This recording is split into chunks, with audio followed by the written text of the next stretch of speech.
자, 오늘은 해외 남경, 산해경의 해외 남경을 들려드리겠습니다. 이 산해경의 해외 남경, 바다 바깥의 남쪽 이런 게 얘기가 있다는 것은 옛날에는 그 천산 주변, 어디라고 해야 되나? 뭐 파미르 공원 그쪽인가? 고원 그쪽에 뭐 호수가 여러 개 있는데 그게 옛날에 다 바다 호수였대요. 바다 호수. 그리고 짠물도 많이 나온다고 합니다. 그래서 해외 남경이라는 말이 있는 겁니다. 자,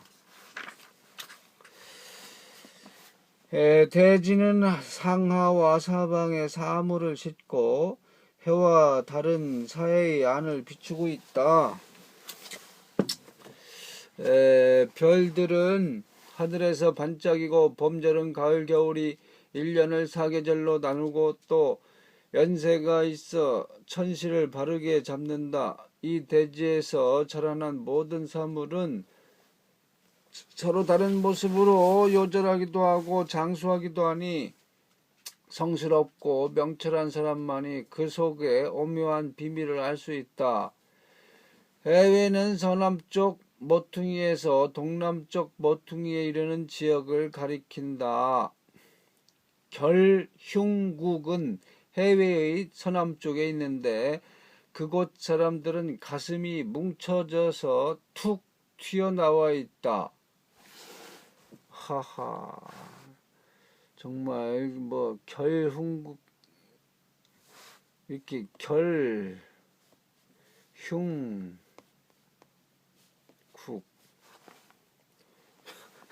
이런 나라가 있다는데 정말 알 수가 없죠. 잠시 뭐 풍란도 좀 감상하시면서 이렇게 풍란. 자, 남산이 그 동남쪽에 있다. 이 산에서 온 사람은 벌레를 뱀이라 하고 뱀을 물고기라 한다. 정말 신기한 얘기군요. 어떻게 이럴 수가 있지? 이 산에서 온 사람은 벌레를 뱀이라고 하고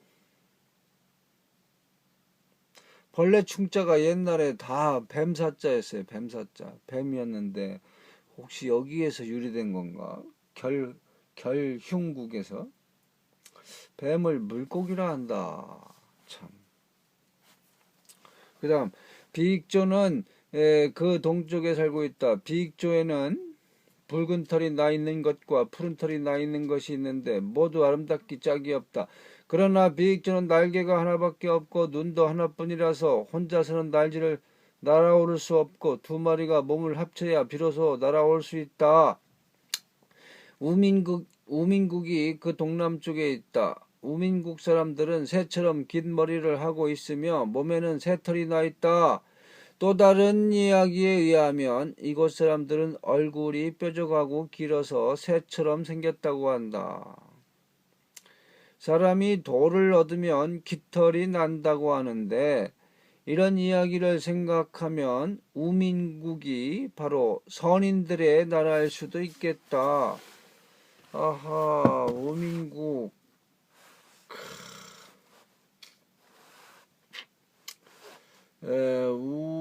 우민국 이 깃털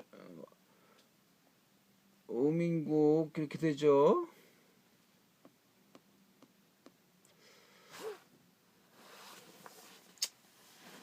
뭐 우화등선 뭐 이 사람도 혹시 선인들 아니냐? 우화등선이 양반들 때문에 생긴 말 같은데 우화등선 이런 사자성어도 모르면 사자가 잡아가죠. 우화등선. 그렇죠. 사자가 잡아간다고 이런 사자성어도 모르면 우화등선. 자,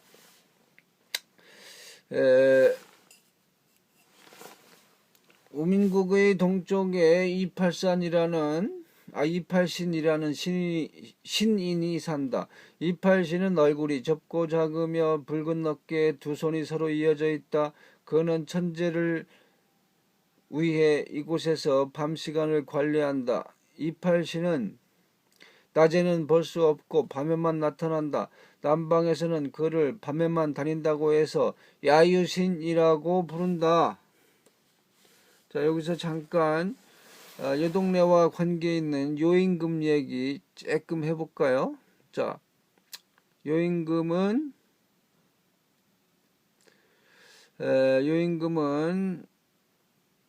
염황불학 연맹의 수령이자 제곡의 작은 아들이다. 제곡 고신씨의 작은 아들로 알려져 있는데, 요는 성씨가 이기이고 이름은 방훈. 성씨가 이기예요. 이건 수메르 신화를 보면은 거기에 아눈나키하고 아눈나기죠. 아눈나기 나기는 우리말이에요. 그 아눈나기.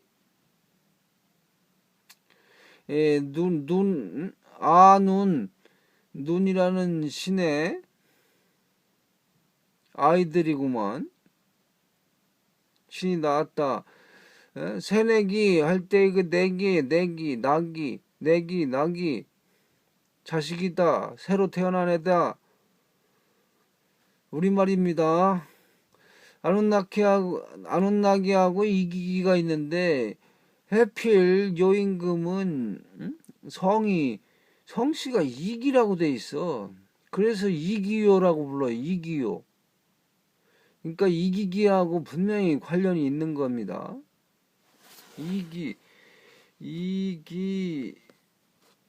이런 거는 써도 누가 볼지 모르겠네.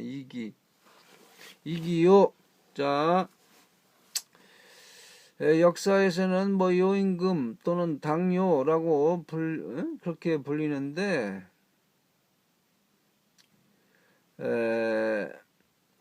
관부를 설치해서 국정을 다스렸는데 희와 화 이 두 사람에게 시령에 따라서 역법을 제정해서 백성들이 시령에 맞춰서 농사를 짓도록 했다고 하죠.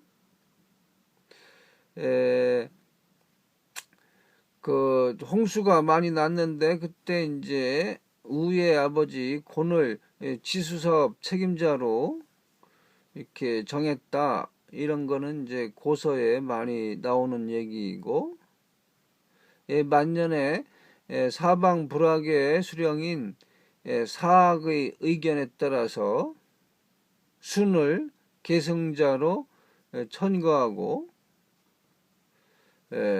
자리도 나중에 이 임금 자리 물려줬다 해가지고 선양이라고 얘기하죠. 그런 요임금인데 아직 실체가 많이 드러나지 않았습니다. 자, 다시 본문.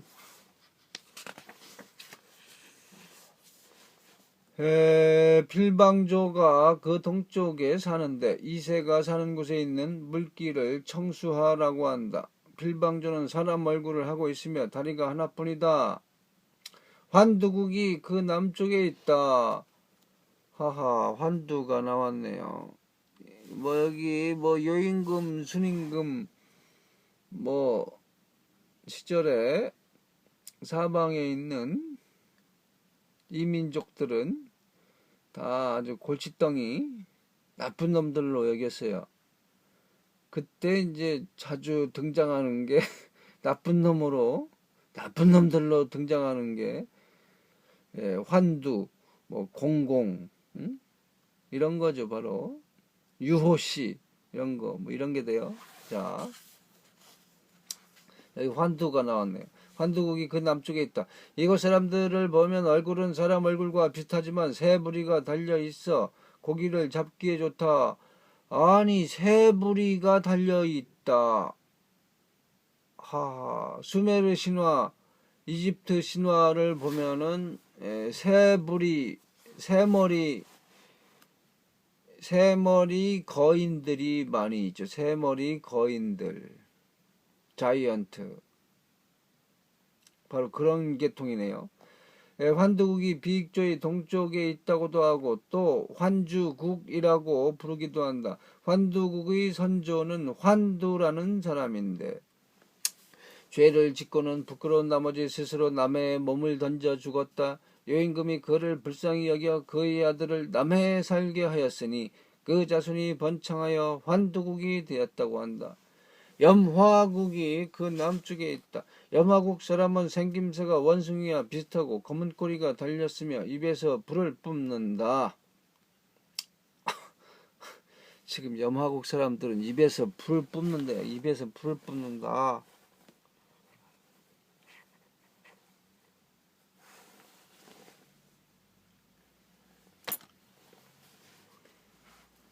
자, 염화국이 환두국 동쪽에 있다고도 한다. 염화국에는 불을 먹는 화두라는 짐승이 산다.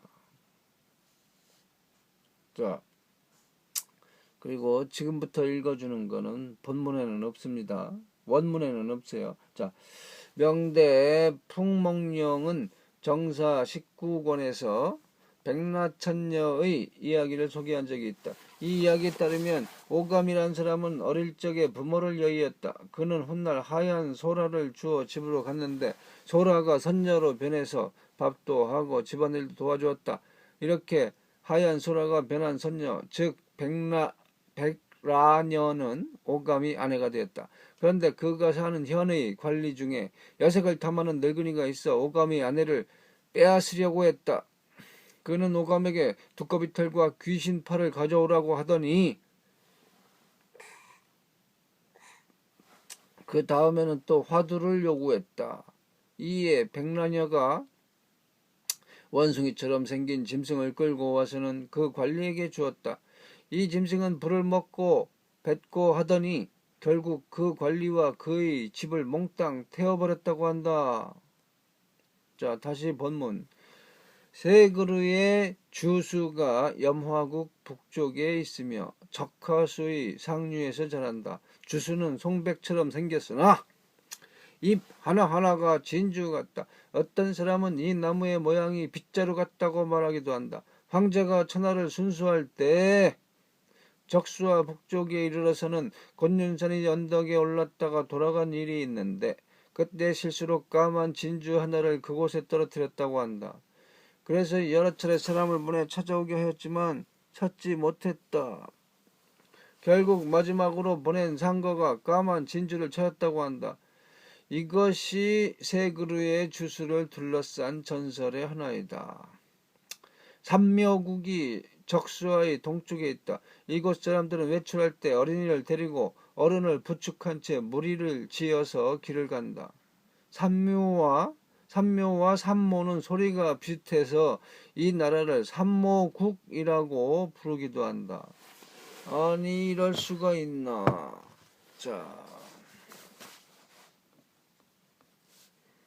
삼묘 또는 삼모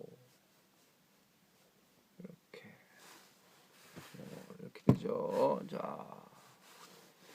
자 그럼 지우고 한번. 자,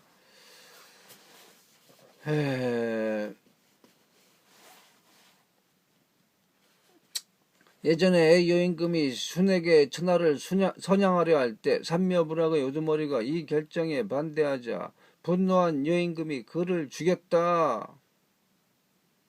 이 일로 삼묘부락 백성들이 반란을 일으켰다. 그들은 때를 지어 남해로 옮겨와 살았고 나중에 삼묘국을 이루었다고 한다. 뭐 지금도 삼묘족, 묘족들 중국 땅에서 모여서 옹기종기 모여서 잘 먹고 잘 살고 있습니다. 자, 절국이 그 동쪽에 있다. 아니 질국 사람은 피부가 노랗고 활로 뱀을 잘 맞힌다. 관흉국이 그 동쪽에 있다. 관흉국 사람은 가슴에 구멍이 뚫려 있다. 옛날 우임금이 방풍씨를 죽였고 아들 게가 하후씨의 왕조를 세워 덕으로 천하를 다스렸다. 그러자 용 2마리가 나타나 그 앞에 엎드렸다고 한다. 우는 범성을 가진 사람을 보내 천하를 순수할 때 자신을 보호하게 했다. 남방의 어떤 지역을 지나갈 때 공교롭게 또 우와 마주친 방풍신, 이 방풍신은 방풍씨의 혼이 변한 것이에요. 이 방풍신은 즉시 활로 우를 쏘았다. 자, 방풍신은 뭐 막을 방자에다가 바람풍자, 이게 신이에요. 자, 우가 타고 있던 2마리 용이 갑자기 청천벽력 같은 소리를 내며 하늘로 날아올랐다. 덕분에 우는 화살을 피할 수 있었다. 방풍신은 분노로 부들부들 떨다가 화를 참지 못하고 칼로 자기 가슴을 찔러 죽고 말았다. 그를 불쌍히 여긴 우는 불사약을 써서 그를 살려내었다. 이후로 그의 가슴에는 구멍이 남게 되었으니 그의 후손들이 사는 나라를 관흉국이라고 하는 것이다. 관흉국.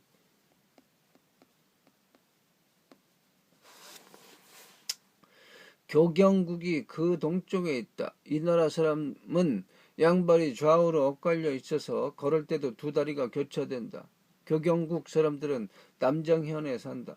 이 사람들은 다리뼈에 관절이 없고 몸에 긴 털이 나 있으며 눕거나 넘어졌을 때 다른 사람이 일으켜줘야 일어설 수 있다.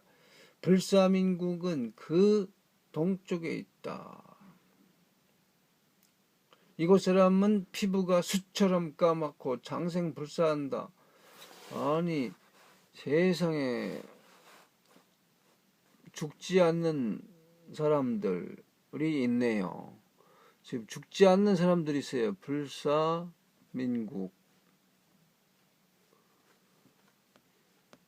죽지 않는 사람들, 불사민국.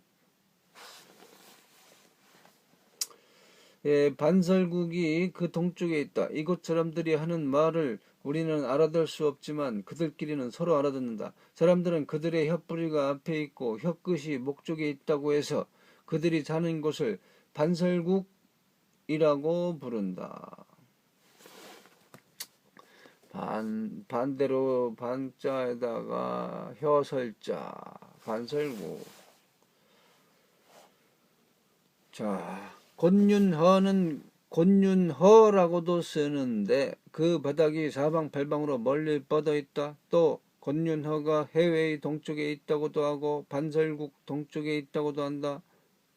자, 그 다음 내가 읽어드리는 거는 본문에는 없는 다른 신화와 전설입니다. 자, 예와 착취는 남방의 수하라는 들판에서 서로 죽이려고 싸웠는데 결국에는 예가 용감하게 착취를 죽였다. 이 싸움에서 예는 화살을 사용했고 착취는 창과 방패를 사용했다. 착취가 창을 잡고 싸웠다는 설도 있다. 요임금 때 하늘에 10개의 태양이 한꺼번에 떠올라 논밭을 다 태워 초목이 말라 죽고 백성들도 배고프고 목말라 죽을 지경이 되었다.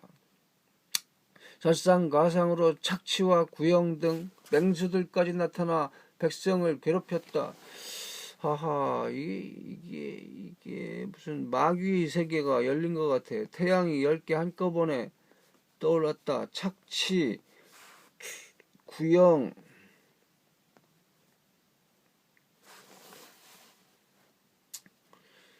이 마귀의 세계가 열렸어요. 그래가지고 뭐 태양 10개 뜨더니 그게 곧 마귀의 세계까지도 열린 거에서 별별 차원의 세상이 열려가지고 막 귀신, 뭐 착취, 구영, 맹수 막 다 나타나가지고 백성을 괴롭히더래.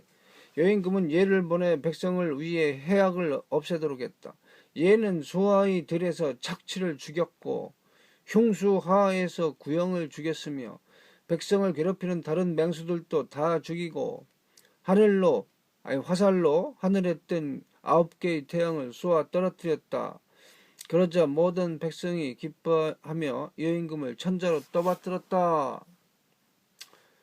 여기는 이제 예를 참 잘 썼군요. 예를 요가 잘 부려먹었어. 잘 부려먹고, 이게 후예사일이라는 고사로 나와 있죠. 후예사일. 예임금이, 나중에 이 예는 임금이 돼요. 그리고 이 얘는 그냥 단순한 인간이 아닙니다. 하늘나라 왔다 갔다 했어요. 하늘나라 지상하고 왔다 갔다 했다고요. 자, 다시 본문. 삼수국이 그 동쪽에 있다. 이 나라 사람들은 모두 이상하게 생겨서 몸은 하나인데 머리가 셋이나 달려 있다. 삼수국 사람들은 숨을 한 번 쉬어도 여러 콧구멍으로 들이마시며 한 머리에 달린 눈이 본 물건은 나머지 두 머리에 달린 눈도 같이 본다.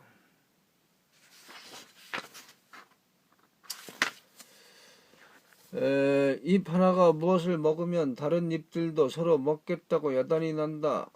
주요국이 그 동쪽에 있다. 주요국 사람은 키가 작고 매우 말랐지만 의관을 갖추는 데는 보통 사람들처럼 매우 신경을 쓴다. 주요국은 사람들이 흔히 이야기하는 소인국이다. 아니, 소인국이 있어요. 소인국. 아니, 네피림 자이언트도 있는데 소인국이 또 딱 있네요. 자, 소인국 사람은 키가 7내지 8치밖에 되지 않지만 모두 행동 거지가 훌륭하고 예의가 바르며 300세까지 사는 사람도 많다. 그들은 무척 빨리 걸어서 하루에 1000리를 가며 어떤 야수도 감히 그들을 해치려 들지 않는다. 이 사람들은 해곡이라는 새만 무서워한다.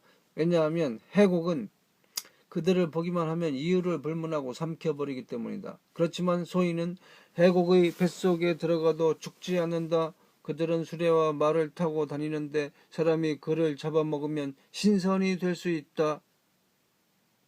하하. 사람이 소인국 사람을 잡아먹으면 신선이 된대요. 이런 것이 이제 나중에 식인 풍습이 되는데, 이렇게 되면. 그 다음, 장비국이 그 동쪽에 있다. 장비국 사람은 물고기를 잡아먹고 사는데 고기 잡는 기술이 아주 좋아서 양손으로 동시에 물고기를 한 마리씩 잡는다.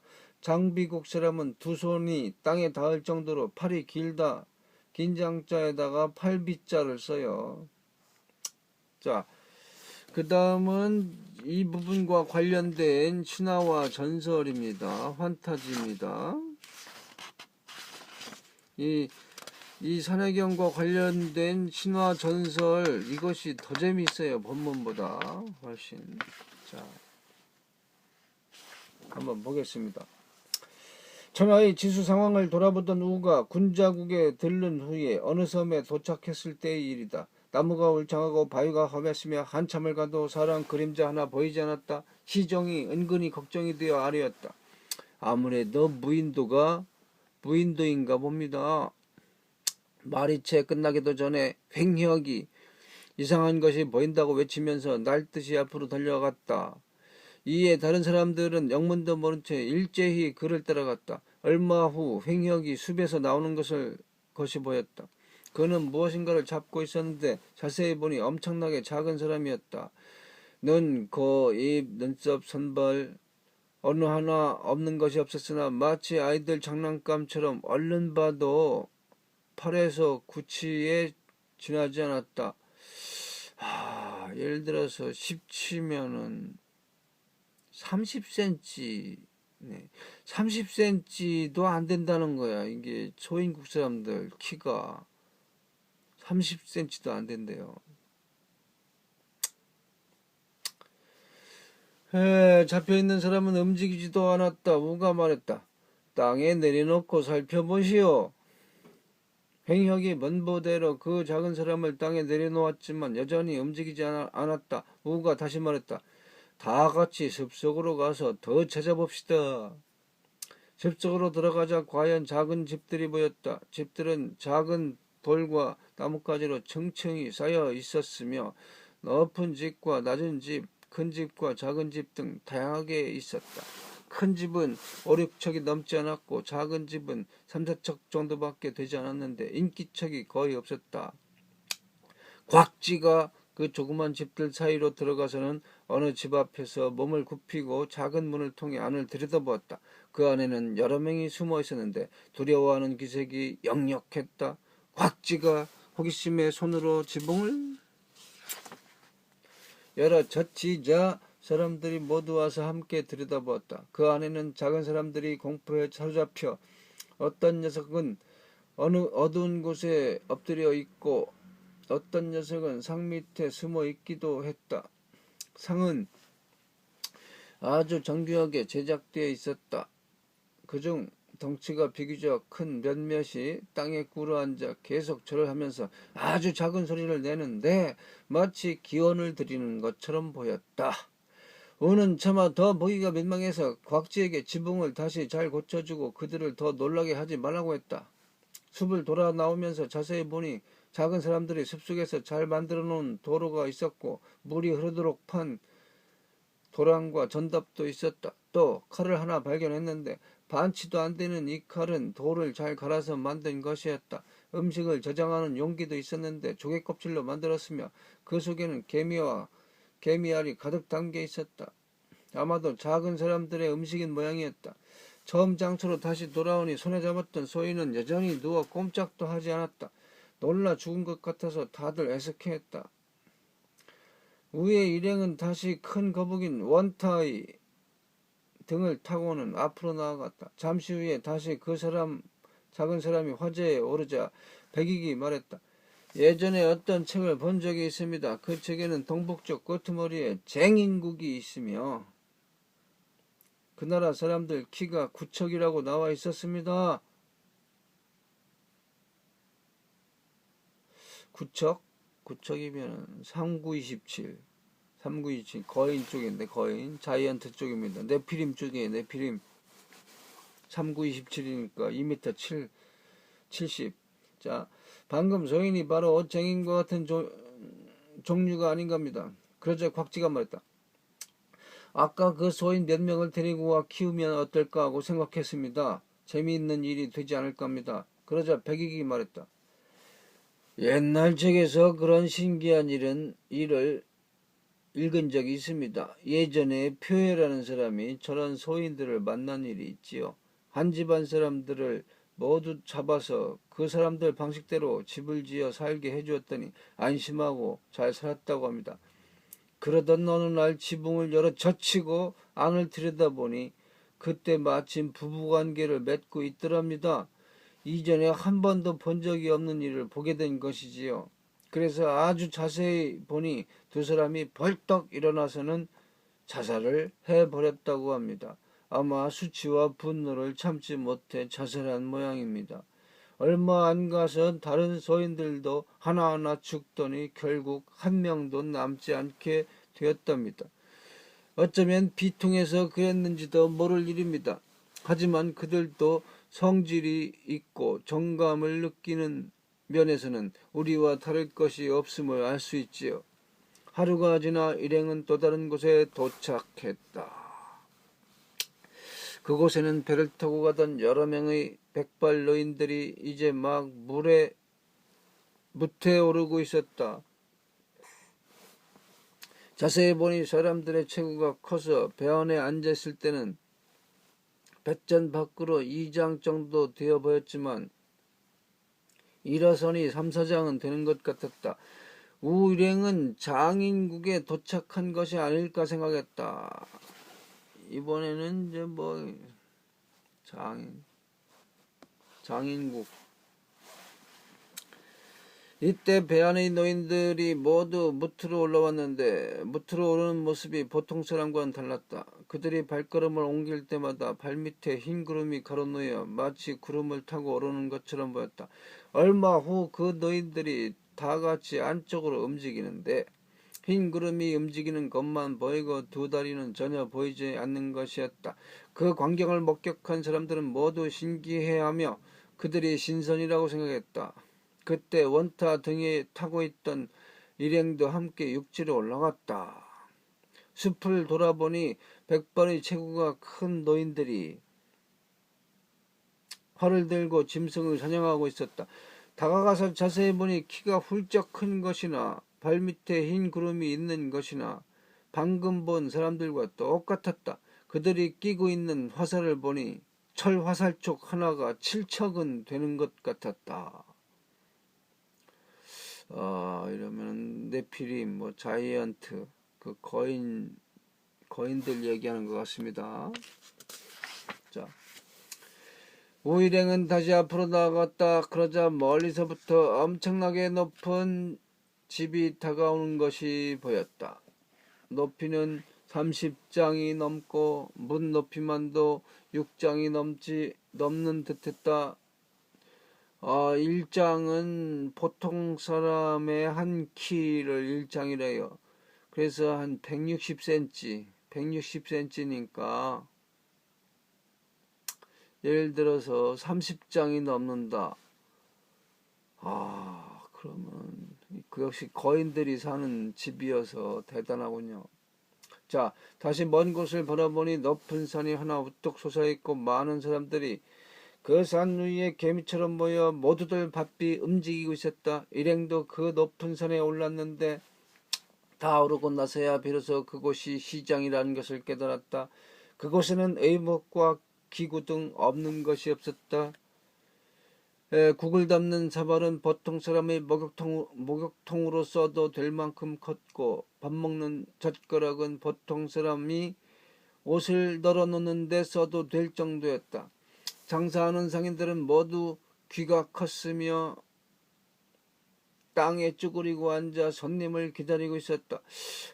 귀가 컸대요.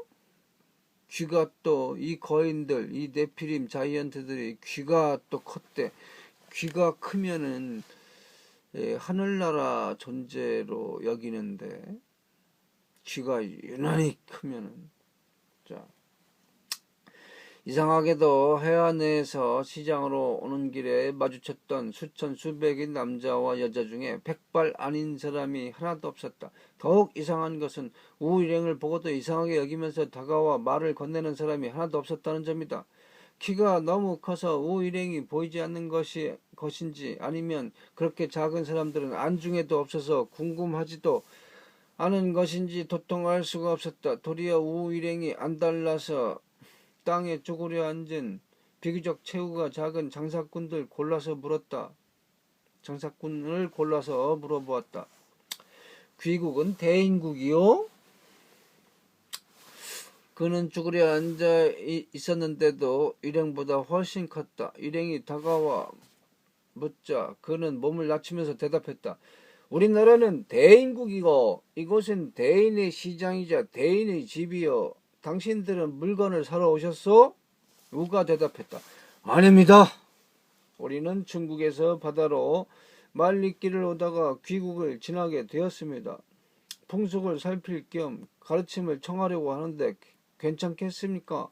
그러자 상인이 말했다. 우리 대인과 당신들 소인이 이야기를 한다는 것은 정말 힘든 일입니다. 몇 년 전에 이웃나라 사람들이 온 적이 있습니다. 주인으로서 그들을 대접하지 않을 수 없었지요. 그래서 허리를 구부리고 등을 굽히면서 하루 내내 접대했더니 모두들 등도 아프고 허리도 아프고 피곤하기 짝이 없었습니다. 그 다음부터 우리는 어떤 나라에서 사람이 오건 일체 대접하지 않고 그 사람들 편한 대로 놔두기로 결정했습니다. 그러니 오늘 물어보신 말씀에도 한두 마디로야 대답하겠지만 묻는 것이 많으면 어렵겠습니다. 그 말을 들은 우는 한 가지 골라 물었다. 귀국에는 노인이 많고 젊은이는 없는데 무슨 이유라도 있습니까? 그 이유는 잘 모르겠습니다. 다만 우리는 옛날에도 그랬고 지금도 마찬가지입니다. 우리나라 노인들께서 다른 나라에 가서 알아보고 말씀하신 바에 의하면 타국 사람들은 어머니 뱃속에서 10달도 안 되어 출생한다지요. 하지만 이곳 사람들은 36년이 지나야 비로소 세상에 나옵니다. 혹시 이것이 이유가 아닌가 합니다. 이때 마침 손님이 물건을 사러 온 바람에 상인이 몸을 일으켰다.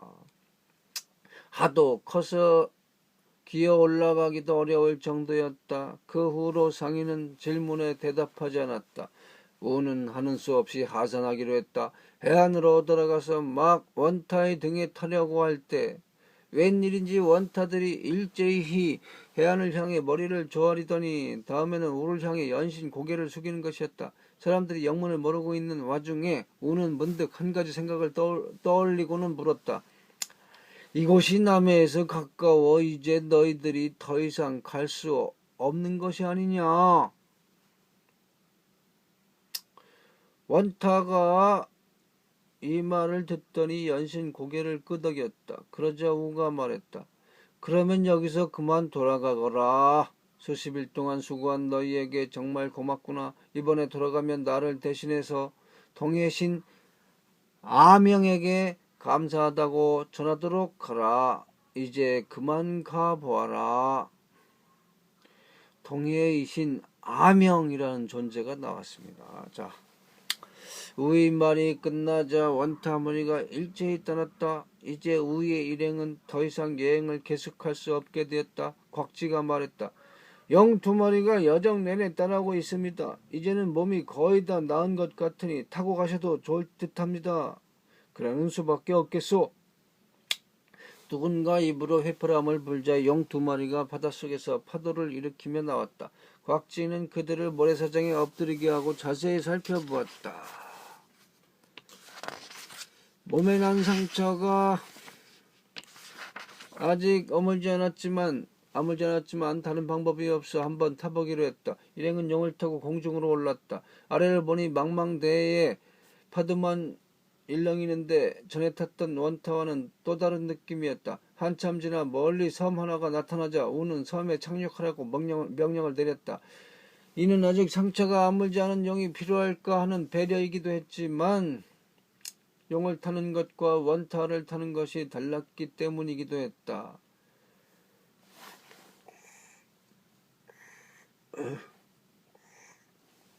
원타의 등에 타고 있으면 바다 어디서든 밤을 보낼 수 있었지만 용을 타고서는 그럴 수가 없었기 때문이다. 바닷물이 넘실거려 쉽게 머물 곳을 찾기 어려울 것 같았다. 그런데 마침 높은 산에서 구름이 뭉게 피어오르더니 비까지 세차게 내렸다. 일행은 급히 천막을 치고 하룻밤을 지새웠다. 다음 날에도 비는 그치지 않았고 설상가상으로 용들까지 병이 났다. 이 지경에 이르자 아무리 생각해도 묘책이 떠오르지 않았다. 그러다가 문득 오한산의 숲이 울창한 것을 보고는 저 나무들을 베어 뗏목을 짜면 바다를 건널 수 있지 않을까 하는 생각이 들었다. 뗏목을 타고 바다를 떠다녔다는 옛 성현들의 방법을 따라보는 것도 나쁘지 않으리라. 그리하여 우는 세상에서 가장 출중한 14명의 장수에게 명하여 병기를 들고 나무를 베러 가게 했다. 백익이 말했다.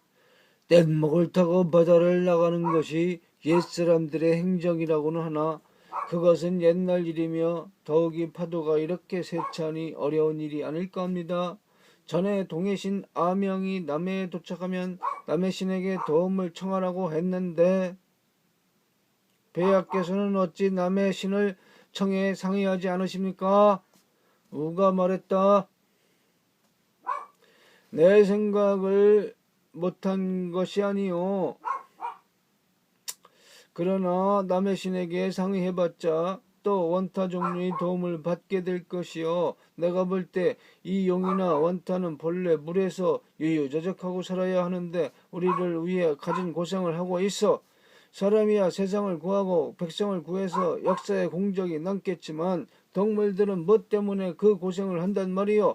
도저히 고생을 시킬 수 없어서 남의 신에게 청을 넣지 않기로 했어. 그 말을 듣고 백익이 말했다. 그러면 한편으로는 나무를 베면서 또 한편으로 남의 신에게 상의해봄이 어떠하신지요? 만약 전처럼 원타 종류를 보내준다면 그때 뗏목을 만들어도 좋지 않겠습니까? 물론 남의 신이 또 다른 방편을 일러준다면 더욱 좋겠지요. 우는 그 말에 일리가 있다는 생각이 들어서 즉시 주문을 외우며 외쳤다. 남의 신 추경은 어디 있어? 그러나 아무런 대답도 들리지 않았다. 야, 이거 추경이 불의 신인데 남의 바다에 또 신이 돼 있네요. 남의 바다의 신. 옛날에는 천산천지 주변 호수들이 다 바다였대요. 바다. 그 바다를 지금 남해라고 얘기하는 거예요. 그 바다를 남해라고 얘기합니다. 자, 우가 이상하다고 생각하면서 다시 소리를 질렀다. 그러자 신군 하나가 붉은 옷을 입은 채 용을 타고 와서는 인사를 올렸다. 우는 약간 녹이 띈 어조로 말했다. 전신이 남의 신 추경이시여. 어찌 처음 청했을 때 오시지 않고 이 몸으로 하여금 재차 부르게 하셨는지요? 신군이 말했다. 저는 남해군 축적이라 합니다. 남의 신 추경은 일이 있어 천궁에 가셨기에 제가 대신 오느라 늦었습니다. 무슨 분부가 있으신지요? 우가 말했다. 이 몸은 상제의 명을 받들어 해외의 치수를 담당하고 있습니다. 그런데 우리가 타고 왔던 용이 다쳐서 여행을 계속하기 어렵게 되었습니다. 전신께서 도와줄 방법이 있으신지 모르겠습니다. 이 부분은 좀 약간 풀이를 해야 되겠네요. 지금 우가 상제의 명을 받들어 해외의 치수를 담당하고 있다 이런 말을 했는데 이때 이 상제는 요임금이 아닙니다. 요임금이 아니고 순임금도 아니고 하늘나라 하느님이에요. 하늘나라 하느님의 명을 받아서 지금 우가 치수, 이 홍수를 다스리고 있고 지금 용을 타고 다니고 이러는 겁니다. 축적이 말했다.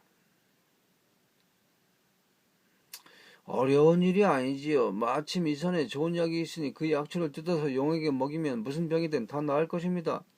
우가 이 말을 듣고 매우 기뻐하며 약초가 어디 있는지를 물었다. 축적은 손으로 어떤 나무를 가리키며 말했다. 바로 이것입니다. 이에 장군들이 당장 나무를 베려고 하자 축적이 황급히 말렸다. 나무를 베어버리면 안 됩니다. 이 나무들은 모두 구하기 힘든 양약이라 베어버리면 아깝습니다.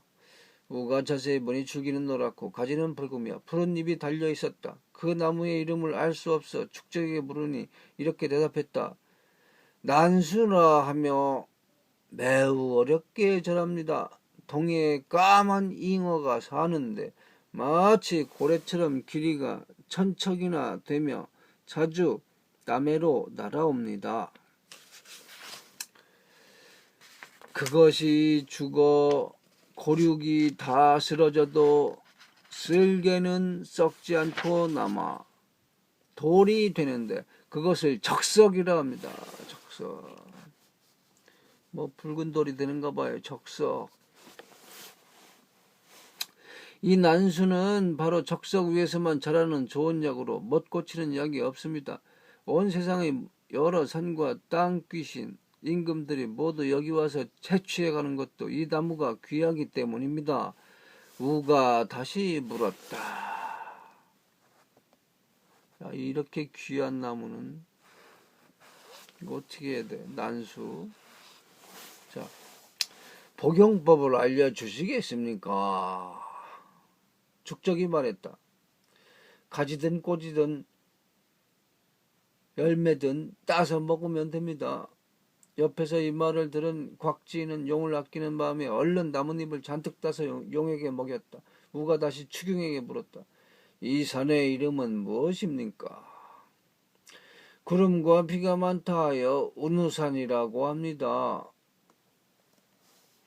우가 깊은 감사의 마음을 전하자 축적은 인사를 마친 후 떠났다. 두 마리 용은 난수잎을 먹은 지 반나절도 되지 않아 기력을 완전히 회복했고 우 일행은 그것이 정말 좋은 약이라고 굳게 믿게 되었다. 자, 다음날 그들은 다시 용을 몰고 출발했다. 어느 곳에 이르니 많은 사람들이 해변에 흩어져 두 손을 바닷물에 담그고 있었다. 그들이 무엇을 하는지 알 수 없어 일행은 용에서 내려 알아보기로 했다. 가까이 다가가서 보니 사람들이 멀리서 두 손으로 바닷물 속으로 뻗고 있는데 두 손마다 큰 고기가 들려 있었다. 손을 자세히 보니 어깨에서 3장 정도 될 만큼 길었다. 주변을 둘러보니 다른 사람들도 다 그렇게 팔이 긴 것으로 보아 분명히 장비국 백성인 것 같았다. 우가 말했다. 사람이 두 팔이 저렇게 길면 정말 편리하겠구나. 땅에 물건이 떨어져도 엎드릴 필요 없이 주면 될 터이고 높은 데 있는 것도 멀리 있는 것도 다 그러하니 얼마나 편리하겠나. 구계가 말했다. 꼭 그렇지도 않습니다. 멀거나 높고 낮은 곳의 물건을 잡을 때는 편해도 가까운 곳이라면 쉽지 않을 것입니다. 더욱이 어깨는 둘 뿐인데 팔이 너무 길면 어깨 근처가 아파도 주무를 수 없으니 얼마나 고생스럽겠습니까? 그 말을 들은 진규가 말했다. 조신이 보기에는 그렇지 않습니다. 그들도 손은 둘이니까 이 손이 닿지 않는다면 저쪽 손을 돌려서 주무리면 되니 별로 힘들 일이 없을 것입니다. 횡혁이 말했다. 제 생각에는 세상의 모든 일이 습관 아닌 것이 없습니다. 습관이 된 후에는 힘들거나 힘들지 않은 것도 없게 되고 편리하거나 불편한 것도 없게 됩니다. 설령 불편하다고 해도 반드시 다른 방법이 있기 때문에 힘들다고 할 수만은 없을 것입니다. 모두들 그의 말에 일리가 있다고 생각했다. 곽지가 다시 말했다. 세상 사람들은 다 똑같은 법이며 저 사람들의 몸도 우리와 큰 차이가 없는데 어째서 두 팔만 저렇게 긴 것일까요? 백익이 말했다. 사람의 사지와 오장육부는 다 각각의 쓰임이 있어서 그것을 적절히 사용하면 알맞게 자랍니다. 그런데 한 기관만 계속 쓰면 나중에는 당연히 그 기관만 특별히 발달하게 되겠지요. 맹인은 귀만 쓰니 귀가 특히 잘 들립니다. 장인은 손을 많이 쓰니 손이 다른 사람보다 크고 거칩니다. 북방의 동굴에 사는 사람들은 날이 추우면 먹을 것을 구하기 어려워 하루 종일 이곳저곳 살피며 새나 짐승을 찾느라 눈을 많이 쓰기 때문에 시력이 매우 좋습니다. 낮에도 하늘의 별을 볼 수 있고 평지에서 먼 산에 있는 짐승을 볼 수 있는 것도 그 때문입니다. 이곳 장비국 백성들의 경우 살기 위해서는 물고기 잡는 것밖에 다른 방도가 없습니다. 게다가 물고기를 잡을 만한 특별한 기구도 없지요. 그래서 항상 손을 사용하다 보니 오랜 세월이 지나 저렇듯 두 손이 길게 변한 것입니다. 우가 말했다. 그 말씀이 옳습니다.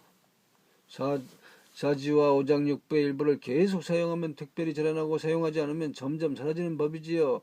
옛날에는 사람 몸에 털이 있어서 바람과 추위를 막았는데 옷을 지어 입은 후부터 털이 없어졌다고 합니다. 원래는 몸의 가죽도 말처럼 팔이나 모기를 쫓을 수 있게 절로 움직였다고 하지요.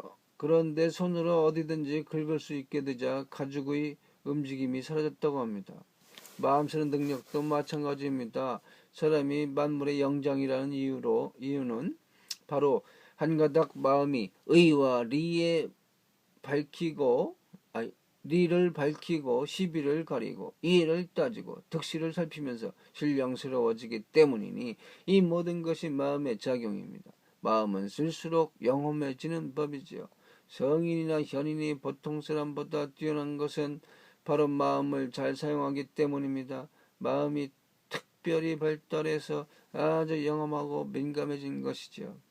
마음을 사용하지 않는다면 점점 어리석어질 것입니다.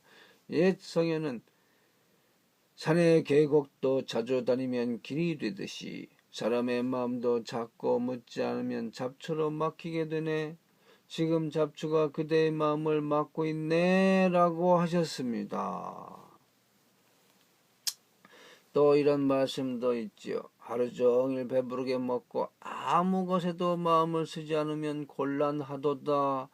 바둑이라도 둘 수 있지 않는가. 바둑을 두는 것이 안 두는 것보다는 현명하니. 이는 바로 마음을 사용하지 않아서는 안 된다는 말씀입니다. 두 팔만 써도 모두 팔이 길어져서 생계를 유지하게 되었으니 마음을 쓴다면 더욱 좋지 않겠소. 이거는 참 무임금 얘기인데 어떻게 논어의 공자 얘기, 그 다음에 맹자에 나와 있는 얘기, 이런 것 갖다 쓴 것 같네요. 맹자, 공자가 우가 남긴 이 성현들의 말씀을 옮겨서 쓴지도 모르죠. 자, 모든 사람들이 정말 옳은 말이라고 생각했다. 자, 북쪽 지방에는 뭇산에 이제는 전설 신화 끝났습니다. 다시 본문. 북쪽 지방에는 뭇산의 정주인 숭산이 있는데 험준하기 짝이 없다. 여임금은 적산이 남쪽에 매장되었고, 여임금이 이 적산하고 무슨 관련이 있는 모양이죠. 이 적산이 남쪽에 매장되었대요. 찾아보면 찾을 수 있겠네. 제곡은 적산의 북쪽에 묻혔는데, 아니 제곡 고신씨가 이 적산의 북쪽에 묻혀 있대요. 그 유명한 제곡 고신씨가. 그곳에는 곰, 말곰, 몸에 얼룩이 있는 호랑이, 원숭이, 이주와 시육 같은 야수들이 살고 있다. 우인과 문왕도 그곳에 묻혔다고 한다. 탕산에 매장되었다고도 하는데 그곳에는 위에서 말한 야수들이 많다. 둘레 범림이 있는데 이 범림은 사방 300리에 달한다. 남방에 추경이라는 신이 있는데 짐승 몸에 사람 얼굴을 하고 용 2마리를 타고 다닌다. 추경은 황제의 아들이다. 이때는 황제 헌원씨를 얘기하는 겁니다. 황제 헌원씨의 아들이래요. 추경이. 추경은 불의 신입니다. 불의 신. 자, 여기까지가 해외 남경이 되겠습니다. 길죠?